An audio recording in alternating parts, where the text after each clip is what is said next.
अस्सलाम वालेकुम स्टूडेंट्स, क्या हाल चाल हैं? सबका ठीक ठाक है। उम्मीद करते हैं कि सब खैरियत से होंगे और लेक्चर ज़रूर सुन रहे होंगे ताकि आज का जो हमारा टॉपिक है वो है एल्गोरिदम। टॉपिक नंबर हमारा है 1.3। फर्स्ट चैप्टर हम कर रहे थे एल्गोरिदम और फ्लो चार्ट। काफ़ी हद तक आप कह सकते हैं सेम स्टेप्स होते हैं इनके, बस एक वो हमारे पास जो है वो ग्राफिकल या पिक्टोरियल पिक्चर्स की शक्ल में हमारे पास स्टेप थे, और जबकि जो हमारे पास एल्गोरिदम होता है इसके अंदर हम आम ज़बान के अंदर उन्हीं स्टेप को लिखते हैं। जब भी किसी प्रॉब्लम को हल किया जाता है तो उसके अंदर सबसे पहले जो काम जब हम स्टेप्स को करते हैं, जब हम किसी चीज़ का सॉल्यूशन लिख रहे होते हैं तो हम पहले उसका फ़्लो चार्ट बनाते हैं। फ़्लो चार्ट बनाने के बाद उसके एल्गोरिदम को लिखते हैं। ठीक है, एल्गोरिदम क्या है? एक सादी ज़ुबान के अंदर, अपनी सादी ज़ुबान के अंदर हम सारे स्टेप्स, वही सारे स्टेप जो हमने फ़्लो चार्ट में लिखे हैं, अब उसको आम स्टेप्स आम ज़ुबान में लिखेंगे। तो यहाँ स्टेप स्टार्ट करते हैं। तो है इसको मेरा माउस की तरफ साथ साथ देखते जाइएगा। Algorithm, studying algorithm is a fundamental part of computer science. Computer science का एक अहम बुनियादी हिस्सा है एल्गोरिदम्स को पढ़ना। इन दिस सेक्शन इस we discuss the concept of algorithm in detail. इस सेक्शन के अंदर हम एल्गोरिदम को बड़ी डिटेल के साथ डिस्कस करेंगे। तो सबसे पहले इसकी डेफिनेशन की तरफ देखते हैं। An algorithm is a set of steps to solve a problem. Algorithm जो है वो एक सेट ऑफ स्टेप्स का सेट है। किस चीज़ के लिए? प्रॉब्लम को हल करने के लिए।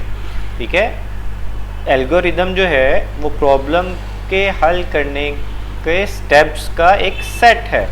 ठीक है, सेट के अंदर हमारे पास नंबर ऑफ स्टेप्स हैं। वो स्टेप्स किस चीज़ के लिए हैं? उस प्रॉब्लम को हल करने के लिए। It is written in a natural language. ये एक आम ज़ुबान के अंदर जो आप बोलते हैं या जो आप आमतौर पे इस्तेमाल करते हैं उसके अंदर लिखे जाते हैं। So it is easily understandable bye humans. इसलिए ये इंसानों के लिए समझने में बहुत आसान है। फॉर एग्ज़ाम्पल, मिसाल के तौर पे, to solve the problem of preparing tea. मिसाल के तौर पे हमने चाय को बनाने का जो मसला है, अगर उसको हल करना हो, we can follow the following step. तो हम नीचे दिए गए स्टेप्स को फॉलो कर सकते हैं। अच्छा, वहाँ पे भी हमारा जो सबसे पहला स्टेप होता था वो क्या होता था? स्टार्ट का। तो फर्स्ट हम यहाँ भी स्टार्ट करेंगे स्टार्ट से। उसके बाद चाय बनाने के लिए सबसे पहले आप क्या करते हैं? केटल लेते हैं। ठीक है, टेक अ केटल। उस केटल के अंदर फिर आप पानी डालते हैं। ठीक है, फिर उस केटल को आप आग पे, चूल्हे पे रखते हैं, यानी कि आग पे रखते हैं, फायर पे रखते हैं। फिर उसमें शुगर एंड मिल्क ऐड करते हैं। ठीक है, और तब तक वेट करते हैं जब तक उसको बॉयल नहीं आ जाता, बॉयल नहीं हो जाता वो, या उसको उबाला नहीं आ जाता। देन आप क्या करते हैं? फायर से केटल उतार लेते हैं और आपकी चाय जो है वो तैयार हो गई है। ठीक है, मतलब आपकी आम ज़ुबान के अंदर, आम सादा अल्फाज के अंदर वो मेथड, वो स्टेप्स लिखे गए हैं जिनसे चाय बनती है। ठीक है जी, बहुत सिंपल सी एक उन्होंने आम घर में इस्तेमाल होने वाली एग्जाम्पल दी है।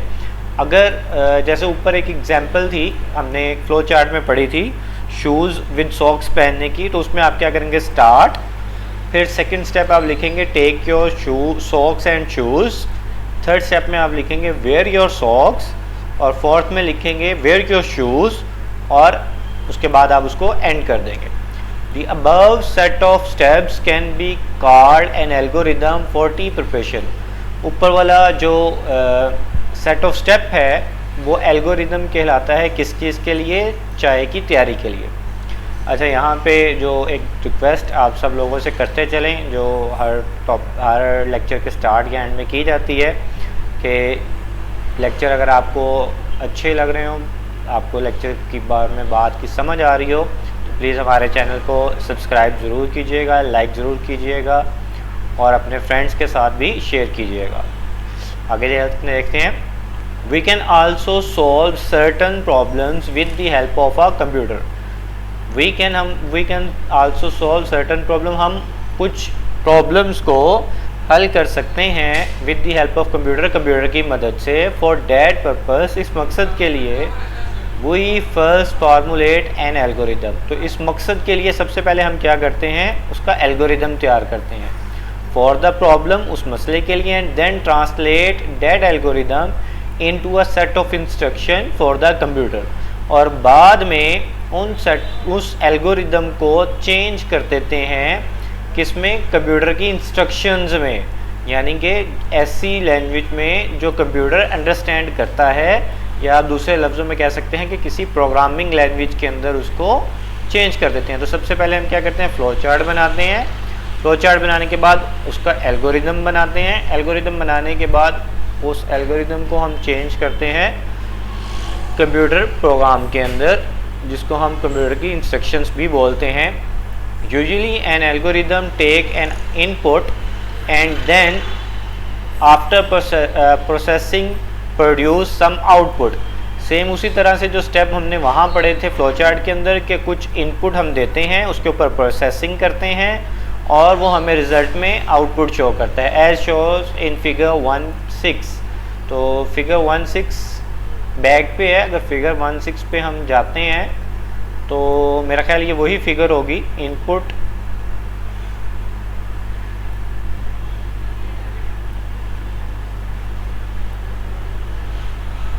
ये टेबल है, ये फिगर 1.7 है,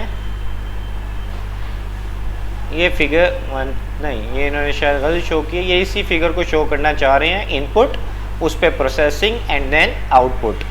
ठीक है जी, ये वाली फिगर है 1.7। वापस अपने टॉपिक की तरफ चलते हैं।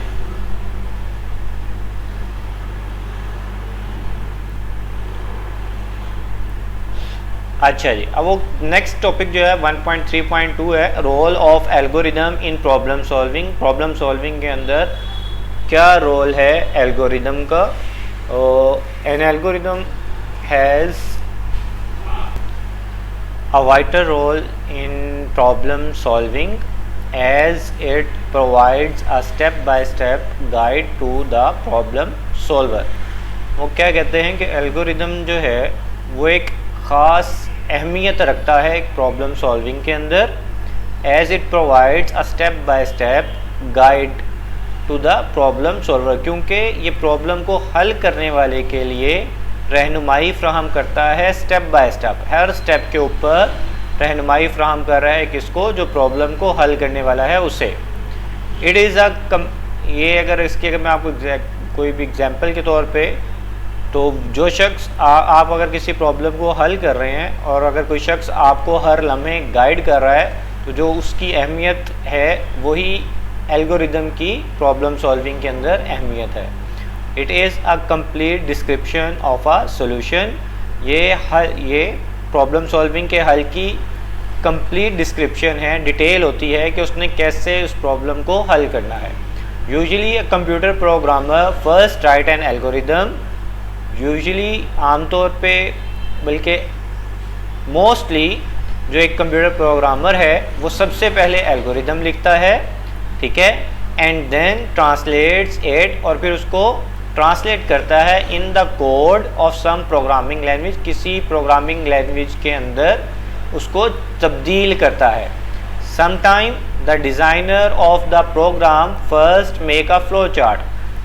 जो फ्लो चार्ट बनाना है वो डिज़ाइनर का काम होता है। वो कहता है बाज़ औक़ात जो डिज़ाइनर है वो पहले फ्लो चार्ट बनाता है उस प्रॉब्लम के हल का, टू सॉल्व द प्रॉब्लम, उस प्रॉब्लम को हल करने के लिए, and then encode the flow chart into an algorithm. फिर उस फ्लो चार्ट को तब्दील किया जाता है एल्गोरिदम में। Figure 1.8 shows the role of algorithm in problem solving. ये नीचे दी गई तस्वीर है, ये अहमियत को शो कर रही है एल्गोरिदम की और फ्लो चार्ट दोनों की, किसी भी मसले को हल करने के लिए। प्रॉब्लम हमारे पास उन्होंने शो की है, उसके बाद एक फ़्लो चार्ट बनाएंगे हम उसका, कि उस प्रॉब्लम को हमने कैसे स्टेप बाय स्टेप हल करना है। फिर इस फ़्लो चार्ट को हम एल्गोरिदम की फॉर्म में आम ज़ुबान के अंदर राइट कर लेंगे और फिर से इस एल्गोरिदम को हम कन्वर्ट करेंगे कंप्यूटर प्रोग्राम के अंदर। ठीक है, तो नेक्स्ट हमारा जो है टॉपिक 1.3.3 इंशाल्लाह हम अपने नेक्स्ट लेक्चर में देखेंगे। आज के लिए हमारा लेक्चर यहीं कंप्लीट करते हैं। उम्मीद करते हैं कि आपको लेक्चर की समझ आ रही होगी, और चैनल को लाइक, सब्सक्राइब और शेयर करना मत भूलिएगा। साथ बेल आइकन पे भी क्लिक कीजिएगा ताकि आपको जब भी न्यू वीडियो अपलोड हो तो उसका नोटिफिकेशन मिले। शुक्रिया, अल्लाह हाफ़िज़।